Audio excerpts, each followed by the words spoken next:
we want to listen more of your stories. So, Yeah. yeah, so I read one of your book.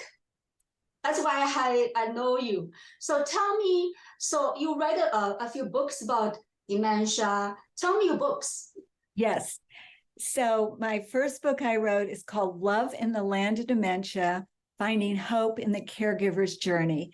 And that is the story of our family going through dementia with my mom and my goals of that, what I learned from that. So even though, as you said, Angela, it's a unique story, it's also a universal story that many people have used to help them as they're in the middle of the journey, or even people after the journey have read it for catharsis. And then our second book is Connecting in the Land of Dementia, Creative Activities to Explore Together. And this is a book where I interviewed 70 experts in connecting with people living with dementia through arts and imagination.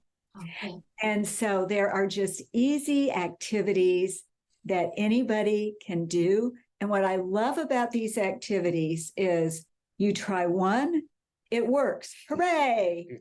You try another one, that day, it doesn't work. It doesn't matter. You keep trying until you find something that works. And with these activities, we have illustrative stories. And Ron has a really good quote he likes to use that talks about the power of incorporating stories into everything we're doing. And this quote is from the author and journalist Jim Trelease, and he said, "Story is the vehicle we use to make sense of our lives in a world that often defies logic." Yeah, I agree with you. A story is very interesting, right? It's right. Yeah, yeah. And people also can relate the stories to their feelings, right?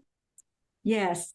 In this book, we have a lot of stories. One of my favorite things is about adapting hobbies for people who are living with dementia. So a lot of times, as you know, people change. They can't do the hobbies, the things they love to do in exactly the same way. And one of the people I interviewed is Mara Batonis, and she told us this story about her dad and how she helped him adapt the game of golf. So initially, he played golf every day with friends, and as his dementia grew a little more intense, he couldn't really play the same way. So his friends would still pick him up. He'd ride in the golf court with them, ride around. And when that stopped working, Mara would take him on an early morning drive around the golf course so he could smell the cut grass and see it. And then she installed a little golf putting thing in their room. And then they watched golfing games together on TV. So she helped him keep alive a beloved hobby of his throughout the course of his dementia. And I love that kind of thinking because it's not black or white, it's really creative. And I think this is such a creative journey for people to be on because you're constantly problem solving and thinking, how can I keep my beloved engaged?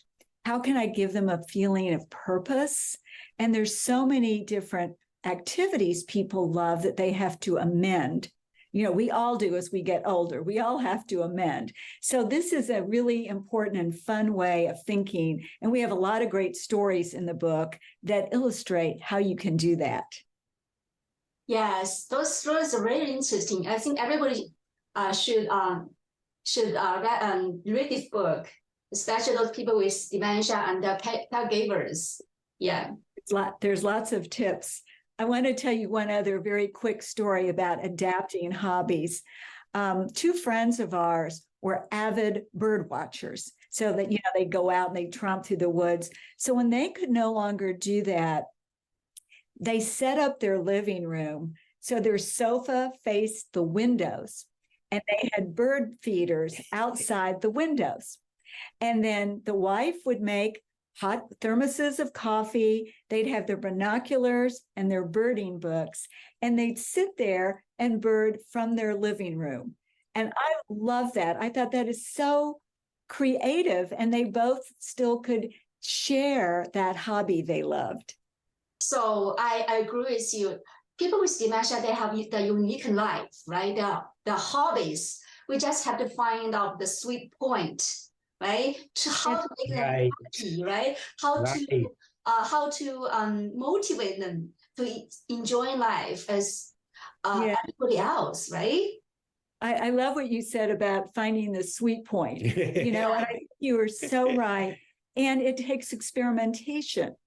And so when I interviewed these different experts, and I learned this from my mom, some days things just don't go well. The person is not in the mood, and you cannot give up. You just go, okay, my mom is staring out the window and does not want to have this tea party I prepared for her. I'm going to stare out the window with her, and I'm going to ask her, what do you see?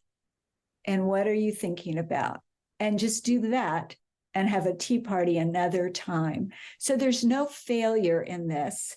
There's just flexibility. Yes. Yeah. So everybody's the people with dementia, they have their unique way to enjoy life, right? Yes. As a care partner or caregiver, we just have to be patient and just connect them in different ways, right? To help them still enjoy life, right? That is so right. That is so wise. Yes. So when we have family gatherings or holidays, family together, so how could we help people with dementia feel comfortable? That is a great question. And we've had a lot of experience with that. So one thing is to pick a time of day that we know is good for the person who is living with dementia for the gathering. And also, like with my mom, I usually ask when we had a big gathering, I would ask one of my friends, would you sit and talk with my mom a little while? Because I knew I would be running around and I wanted my mom to have somebody to talk to. And then it's important to have, if a person, sometimes too much stimulation is bothersome for a person living with dementia. So there can be a quiet room they can go to, a little escape place. One of the things for me is my mom always made Thanksgiving dinner, which is coming up here in America. And so when she first couldn't cook the meal, I was feeling very sad until I figured out, hey, we can help prepare the meal together in this way. We sat at the dining room table or outside the bustle of the kitchen. We chopped green beans. We plucked fruit for fruit salad. We sliced mushrooms with dull knives. And when we had our meal, my brother said, I want to thank everybody who helped with the meal. And he thanked me and he thanked my mom. And my mom turned to me and she said, did I help make the meal? And I said, yes, you did. She said, that's good.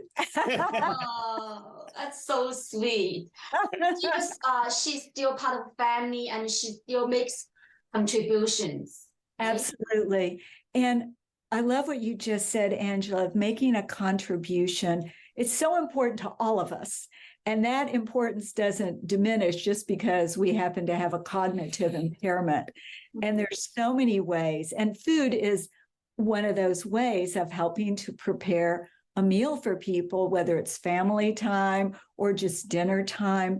It's another great way to stay engaged. And for care partners, it's a great way to have, you're going to be making a meal anyway. You might as well be having some connection and engagement with the person who's your beloved there.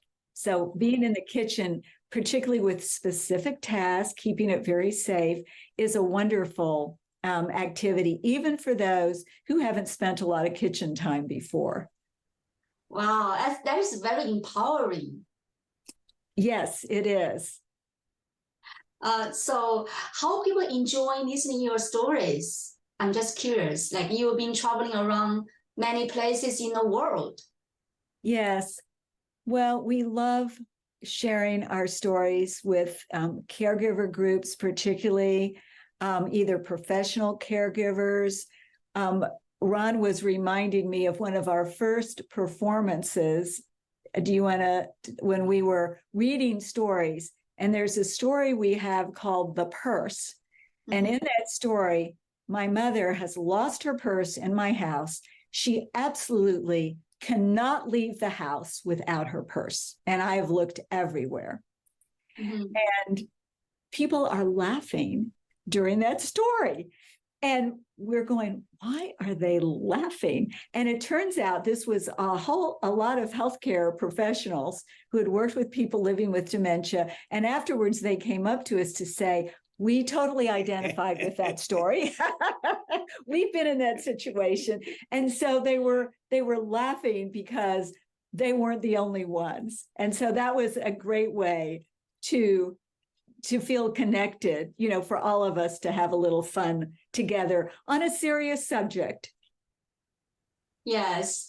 People can relate the stories to their own problems or their own world, right? So they really can help them to cope in a difficult situation, right?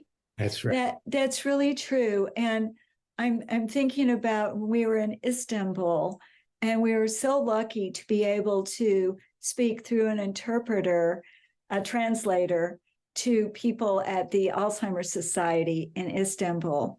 And after we shared our stories, a gentleman came up to us and he said, "Your story is my story." Oh. And Angela, that for me, that's the meaning of life, to just have that connection with another person.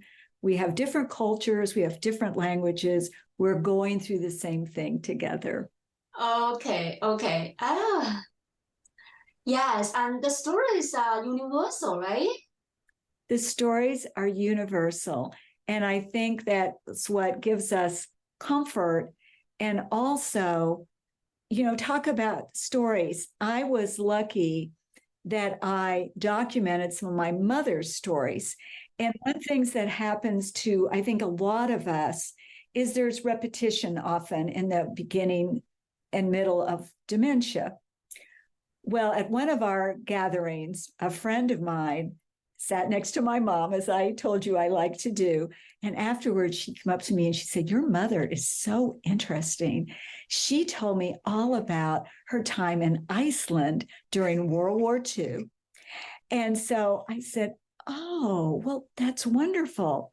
But what I was thinking is my mother had been telling me that story for like months. So I had probably heard that story 150 times.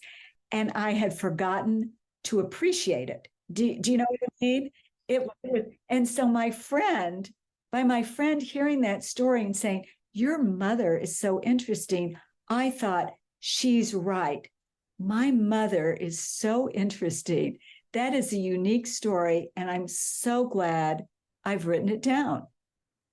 Mm-hmm. So that, just having other people reflect for us things that sometimes we forget.